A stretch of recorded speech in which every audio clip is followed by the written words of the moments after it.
President Trump demands Iran's surrender. Israel reports killing Iran's top commander. And streaming platforms surpass cable and broadcast in the U.S. And today's trivia question, which U.S. president's dog was the first to get regular news coverage? Aww. Can't wait to tell you the answer at the end of the show. It's Wednesday, June 18th. This is the Flyover Podcast. Welcome to the Flyover Podcast, taking you above the noise for an unbiased, high-altitude view of today's headlines with daily coverage that's honest and refreshing. Let's cruise the news and land the facts.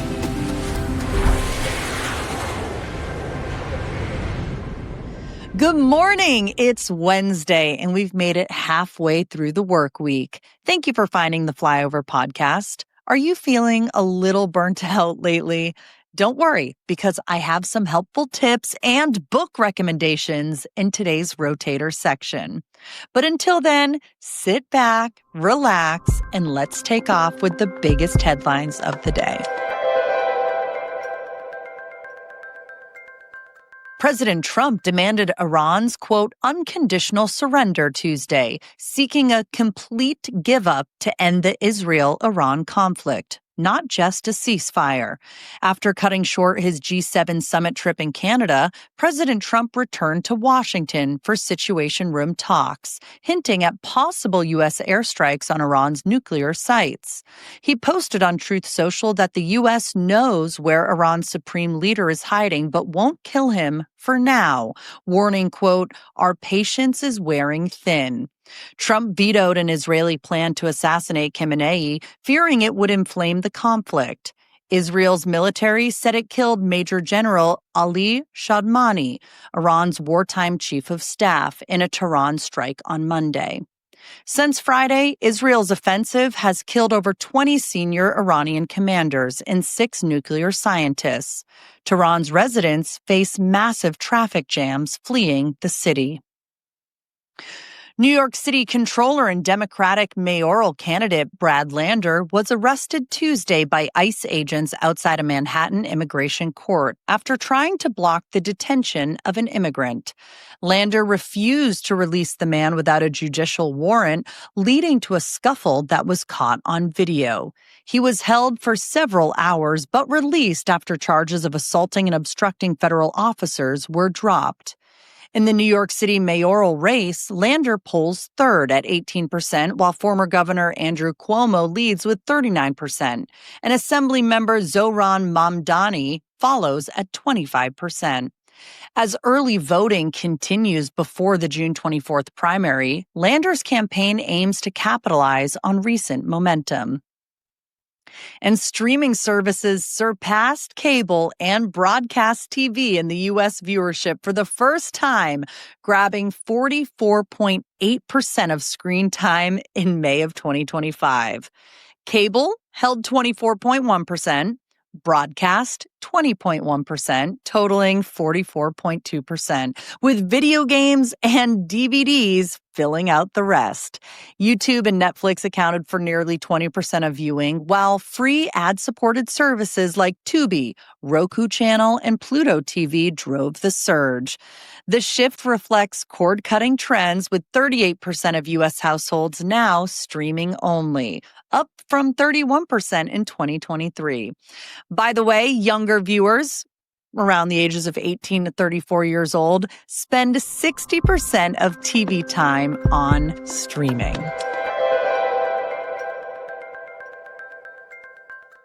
In politics, Democratic Senator Tim Kaine of Virginia introduced a resolution Monday to require congressional approval for any U.S. military action against Iran, citing risks of being drawn into the escalating Israel-Iran conflict.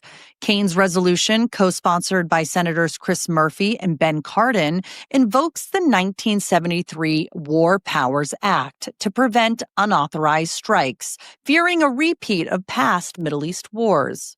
Speaking of Iran, a new poll from The Economist and YouGov found 50% of Americans see Iran as an enemy. The survey showed 25% view Iran as unfriendly, only 4% call Iran friendly, and 1% labeled it as an ally. 1,600 adults were polled. Next, U.S. Capitol Police briefed senators Tuesday on a surge in threats against members of Congress, reaching 9,474 in 2024, the highest since 2021's 9,625. This follows the Saturday killing of Minnesota Rep. Melissa Hortman and her husband Mark by Vance Belter, who also wounded Senator John Hoffman and his wife Yvette. Belter, arrested on Sunday, had a hit list of 45 Democrats. Capitol Police arrested 1,200 for threats in 2024, up 900 in 2023, and launched a Protective Intelligence Operations Center. And lastly, former Senator Bob Menendez, a New Jersey Democrat, reported to a Pennsylvania federal prison on Tuesday to serve an 11-year sentence for bribery. Convicted in July of last year on 16 counts, including bribery and acting as a foreign agent for Egypt, Menendez accepted gold bars, $480,000 in cash, and a Mercedes-Benz in exchange for political favors. Some of those favors included securing U.S. military aid for Egypt. The 71-year-old once Senate Foreign Relations Committee chair resigned after his conviction, with prosecutors calling it an egregious abuse of power. His wife Nadine faces trial for related charges. Menendez maintains his innocence, claiming he's a victim of political persecution. We're brought to you today by David Protein. 28 grams of protein, 150 calories, and 0 grams of sugar. You know, most bars on the market are basically dessert in disguise because they're loaded with sugar, they're packed with calories, and they pretend to be healthy, but they're not. David, though, keeps it simple with high protein, low calorie, and nothing unnecessary. One David bar gets the job done. Because protein helps build muscle, preserve strength, and keep those bones healthy, especially as we age. David bars come in multiple flavors, but your best bet is to just try them all with their variety pack because they're all worth trying. And if you buy 4 cartons, you're going to get the 5th one free. Check it out at davidprotein.com or just click on the link in the description below.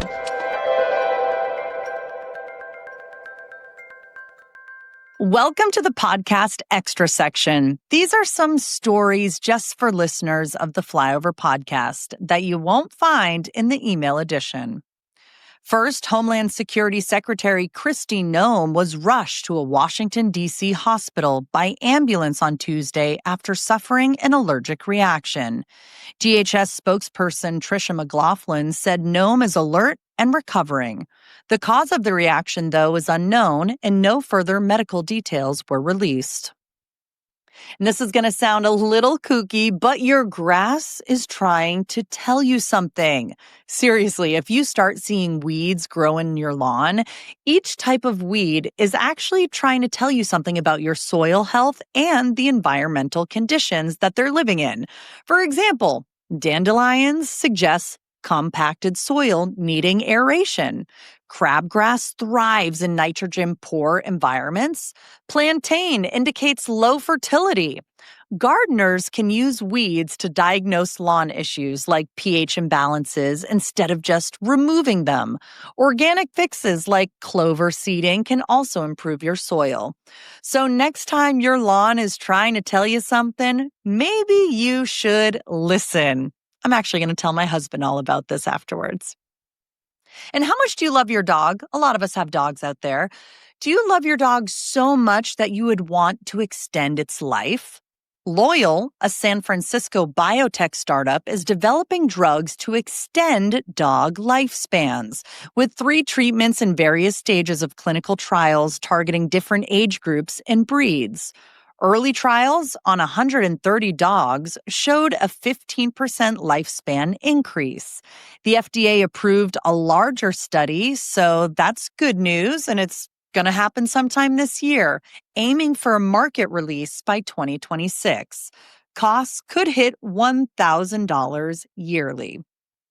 That's your podcast extra roundup. Listeners of the podcast will get these types of exclusive stories every single day. So definitely keep coming back to the podcast. Still to come, one company is leading the charge by eliminating artificial dyes in their products. And this athlete is back after being banned from competition last year. I'll tell you more about it after finance.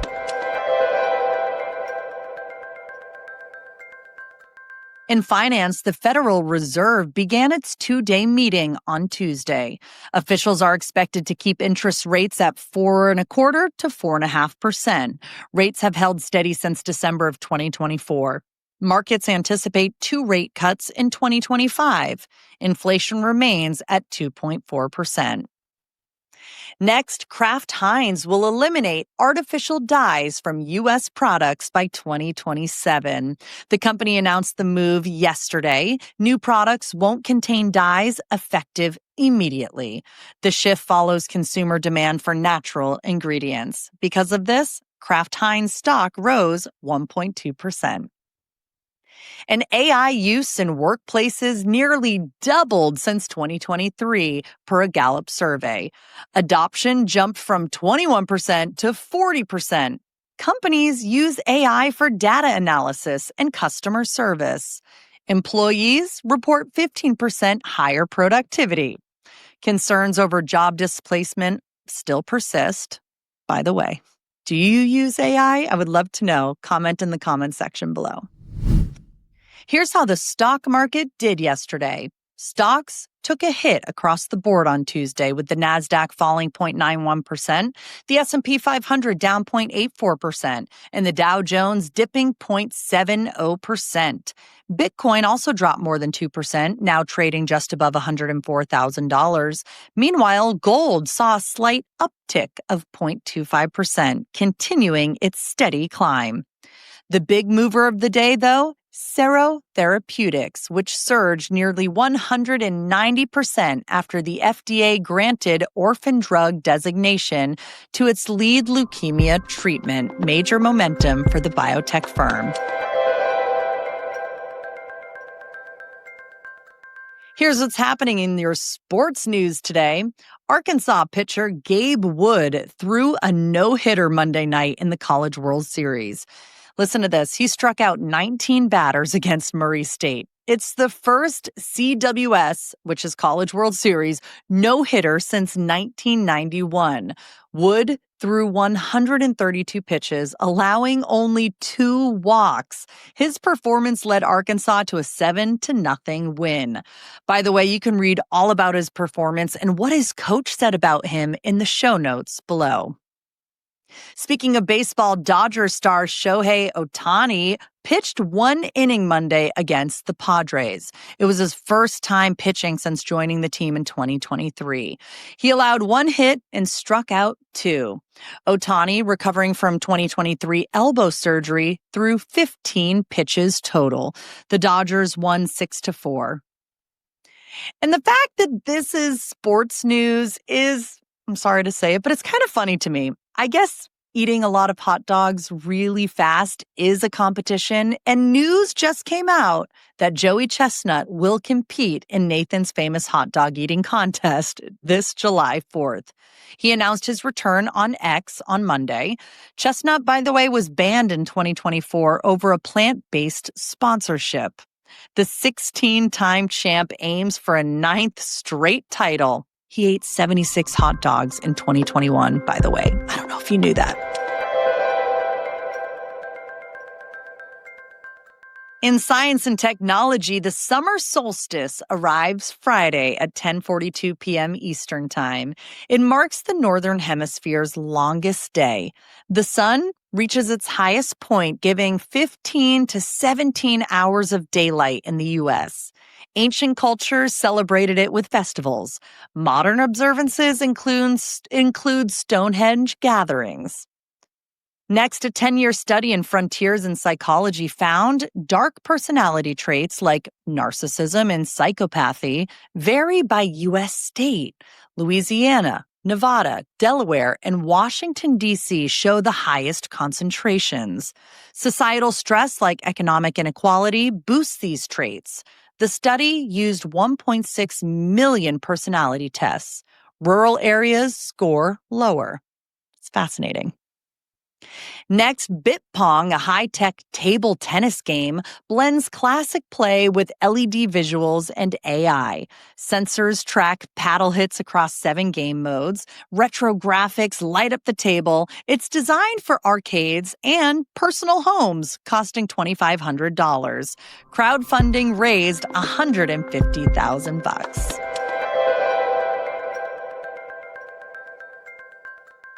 I promised you some books today, and it is Wisdom Wednesday. So here are 3 ways to make your life better, hopefully.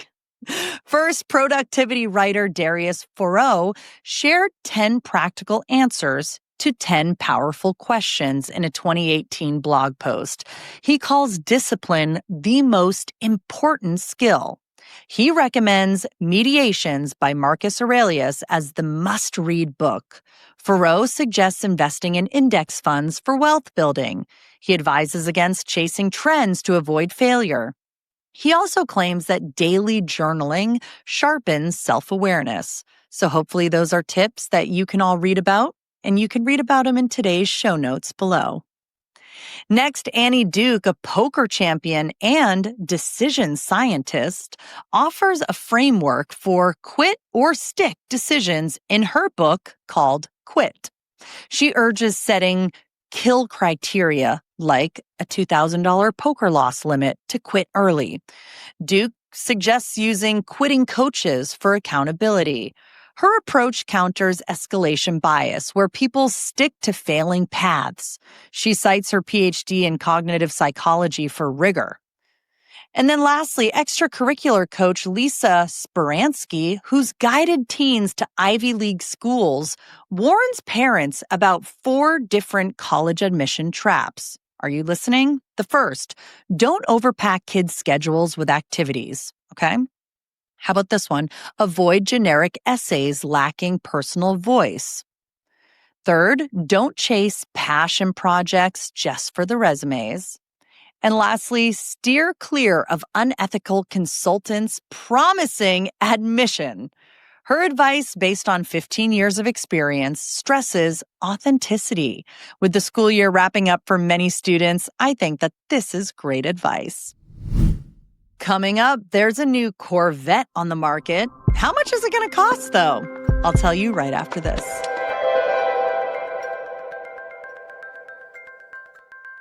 All right. Do we have any Corvette lovers out there? If so, you'll like this news. GM unveiled the 2026 Chevrolet Corvette ZR1X, a hybrid hypercar. It hits 0 to 60 miles an hour in under 2 seconds. The 1250 HP Beast uses a twin-turbo V8 and electric motor. Top speed exceeds 233 miles per hour. It costs around $200,000. Next, a tornado spun beside a rainbow in Nebraska on Monday. Severe storms hit the plains. At least 18 tornadoes touched down across Nebraska, Iowa, and Kansas. No injuries were reported in Namaha County. Photos, though, captured this rare sight, and you can see them too by going to the show notes below. I will say there is definitely something haunting, but so beautiful about these pictures. In Fairfax County, Virginia, police caught an alligator on Monday. It escaped a trailer at a Motel 6. The 4-foot gator was en route from New York to a North Carolina zoo. The owner lacked a Virginia permit, so both were escorted out of there. I hope they paid the hotel in advance. Here's yesterday's poll question and the results. Have you ever been to Paris? 39% said no. 35% said yes. 19% of you said, nope, that is never happening on my watch. Oh my goodness. And 7% said not yet, but I want to. Okay. I really see where you guys are going with that. But here's the poll question for today. Do you use Amazon's Alexa assistant? Yes, no, I use a different assistant, or I don't want any AI assistant. For me, I don't use Amazon's Alexa. One time I had one plugged into my house, but for whatever reason, it stopped working. I haven't cared to get it fixed. But can I tell you something honest? I would like a real life assistant, please. Is that an option?